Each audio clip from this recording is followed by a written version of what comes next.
राधा वल्लभ श्री हरिवंश। आप सभी का स्वागत है हमारे चैनल क्रिएटिव कहानियां पर। आइए आमलकी एकादशी व्रत कथा सुनते हैं। 1000 गौ दान का फल देती है आमलकी एकादशी। अर्थ फागुन शुक्ल पक्ष एकादशी व्रत कथा। मंधाता बोले कि हे वशिष्ठ जी, यदि आप मुझ पर कृपा करें तो किसी ऐसे व्रत की कथा कहिए जिससे मेरा कल्याण हो।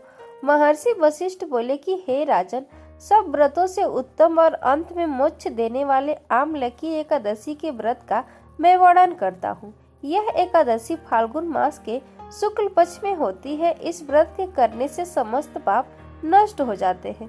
इस व्रत का एक फल 1000 गौदान के फल के बराबर होता है। अब मैं आपसे एक पौराणिक कथा कहता हूँ, आप ध्यान पूर्वक सुनिए।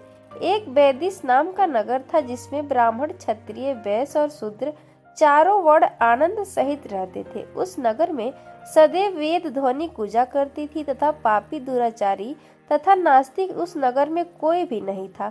उस नगर में चैत्ररथ नाम का चंद्रवर्षी राजा राज्य करता था। वह अत्यंत विद्वान तथा धर्मी था। उस नगर में कोई भी व्यक्ति दरिद्र व कंजूस नहीं था। सभी नगरवासी विष्णु भक्त थे और आबाला वृद्ध स्त्री पुरुष एकादशी का व्रत किया करते थे। एक समय फाल्गुन मास के शुक्ल पक्ष की आमलकी एकादशी आई। उस दिन राजा, प्रजा तथा बाल वृद्ध सबने हर्ष पूर्वक व्रत किया।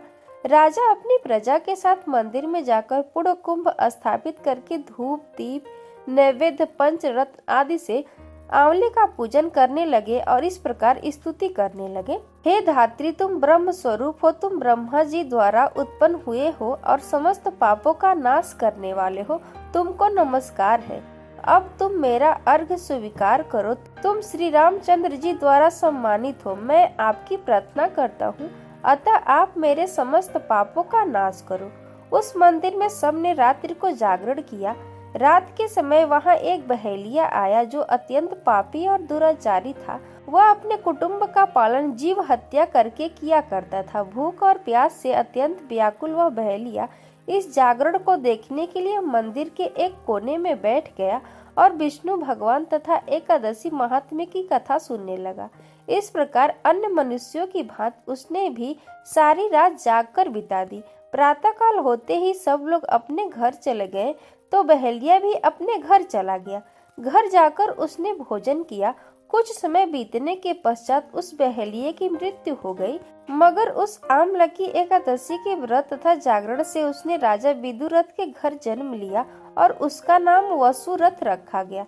युवा होने पर वह चतुरंगिनी सेना के सहित तथा धन्य धान्य से युक्त होकर 10,000 ग्रामों का पालन करने लगा। वह तेज में सूर्य के समान, कांति में चंद्रमा के समान, वीरता में भगवान विष्णु के समान और क्षमा में पृथ्वी के समान था।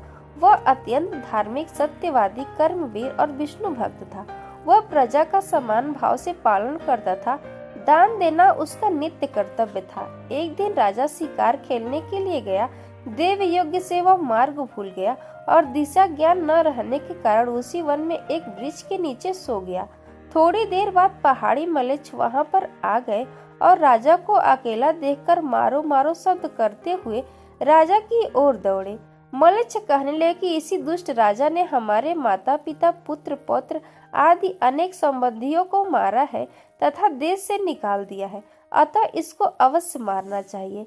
ऐसा कहकर वे मलेच्छ उस राजा को मारने दौड़े और अनेक प्रकार के अस्त्र शस्त्र उसके ऊपर फेंके। वे सब अस्त्र शस्त्र राजा के शरीर पर गिरते ही नष्ट हो जाते और उनका वार पुष्प के समान प्रतीत होता। अब उन मलेच्छों के अस्त्र शस्त्र उल्टा उन्हीं पर प्रहार करने लगे, जिससे वह मूर्छित होकर गिरने लगे। उसी समय राजा के शरीर से एक दिव्य स्त्री उत्पन्न हुई। वह स्त्री अत्यंत सुंदर होते हुए भी उसकी भ्रुकुटी टेढ़ी थी। उसकी आंखों से लाल लाल अग्नि निकल रही थी, जिससे वह दूसरे काल के समान प्रतीत होती थी। वह स्त्री मलेच्छों को मारने दौड़ी और थोड़ी ही देर में उसने सब मलेच्छों को काल के गाल में पहुंचा दिया। जब राजा सोकर उठा तो उसने मलेच्छों को मरा हुआ देखकर कहा कि इन शत्रुओं को किसने मारा है? इस वन में मेरा कौन हितैषी रहता है? वह ऐसा विचार कर ही रहा था कि आकाशवाणी हुई, हे राजा, इस संसार में विष्णु भगवान के अतिरिक्त कौन तेरी सहायता कर सकता है? इस आकाशवाणी को सुनकर राजा अपने राज्य में आ गया और सुखपूर्वक राज करने लगा। महर्षि वशिष्ठ बोले कि हे राजन, यह आमलकी एकादशी के व्रत का प्रभाव था।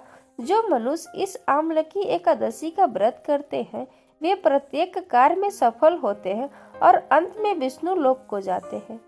ये कहानी आपको कैसी लगी कमेंट बॉक्स में जरूर बताइएगा।